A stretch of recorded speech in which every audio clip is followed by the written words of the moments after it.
Salut à tous, j'espère que vous allez bien. Aujourd'hui, toute nouvelle vidéo, deuxième vidéo de la chaîne. Aujourd'hui, ça va être un peu plus théorique. On va parler de comment savoir ses dépenses énergétiques journalières. Déjà, qu'est-ce que c'est que les dépenses énergétiques journalières? On va faire un peu le tour de la question. Alors, les dépenses énergétiques journalières, c'est très simple.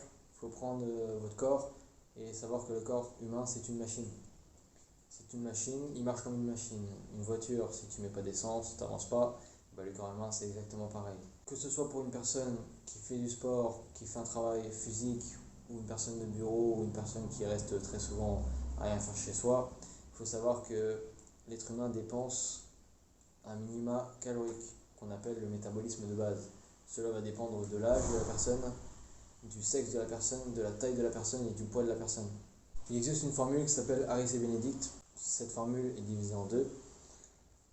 Une Harris pour l'homme, une Benedict pour la femme. C'est tout simplement car le corps humain est différent, que ce soit un homme ou une femme. Un homme doit manger plus car il dépense plus. Une femme doit manger moins qu'un homme car elle dépense moins. Voilà, donc je vous mets les formules en description. N'hésitez pas à le faire par vous-même. Je vais le faire à voix orale par rapport à moi, mon physique, pour vous donner un ordre d'idée.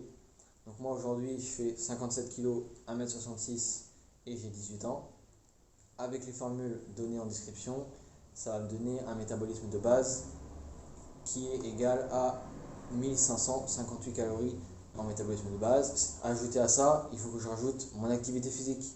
L'activité physique va dépendre, vous en doutez bien, par rapport à si je fais un travail de bureau, si j'ai une activité physique, si mon travail est être maçon, je vais forcément beaucoup plus dépenser d'énergie que si je suis secrétaire ou métier qui bouge beaucoup moins. Suite à ça, nous rajoutons un coefficient multiplicateur qui va être basé entre 1 et 2. 2 étant une dépense énergétique journalière très très très puissante.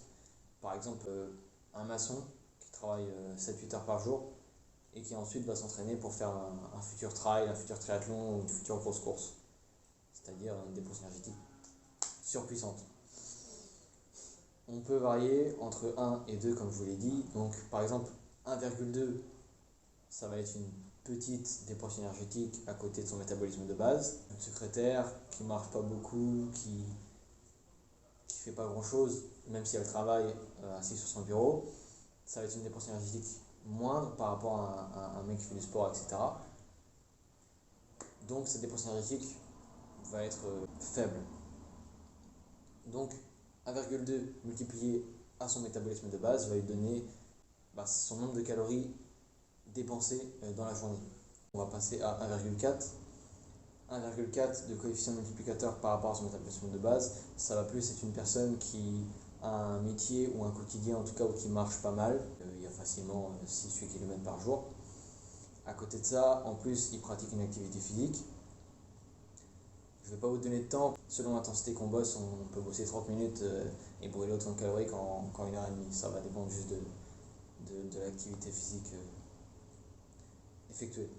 Pour une personne qui a un coefficient multiplicateur d'1,6 multiplié à son métabolisme de base, ça va être une personne qui va être assez active dans sa journée, qui va avoir un métier qu'il va falloir forcer, bouger, et qui ensuite, à côté de ça, quotidiennement, va pratiquer une activité physique. Donc là, 1,8 et 2, ça va se rapprocher très fortement. On va pouvoir dire 1,8 c'est à peu près un métier comme maçon ou un autre métier qui travaille beaucoup, qui est très, très difficile physiquement, et qu'ensuite de ça, il va avoir une activité physique, sans pourtant se déchirer à s'entraîner pour une compète ou autre, mais juste en pratiquant une activité physique à côté de déjà avoir pratiqué sa journée de maçon par exemple. Et pour finir, le coefficient multiplicateur multiplié par 2, c'est-à-dire que par exemple, moi, si j'étais maçon, je faisais du coup de l'activité physique toute la journée en étant maçon, et qu'ensuite je m'entraînais pour un trail, pour un marathon, pour faire un triathlon, une activité physique très très longue et intense, tout simplement, je devrais multiplier 1558 par 2. Voilà mes explications concernant comment savoir ses dépenses énergétiques journalières sont terminées. J'espère que ça vous a plu, j'espère que vous avez appris des choses. ou du moins renforcer, conforter vos savoirs. Je vous retrouve pour une nouvelle vidéo bientôt. N'hésitez pas à me dire en commentaire ce que vous avez pensé. Encore une fois, vos avis, ça m'aide à apprendre tout simplement. Petit à petit, je vais m'améliorer. Mais voilà, merci beaucoup pour votre soutien. En tout cas, après la vidéo, c'était un soutien très fort. Merci à tous. Je vous souhaite une bonne fin de journée, un bon appétit, une bonne soirée, une bonne nuit, peu importe, selon à quelle heure vous regardez cette vidéo. Puis les gars, je vous dis à la prochaine. Peace.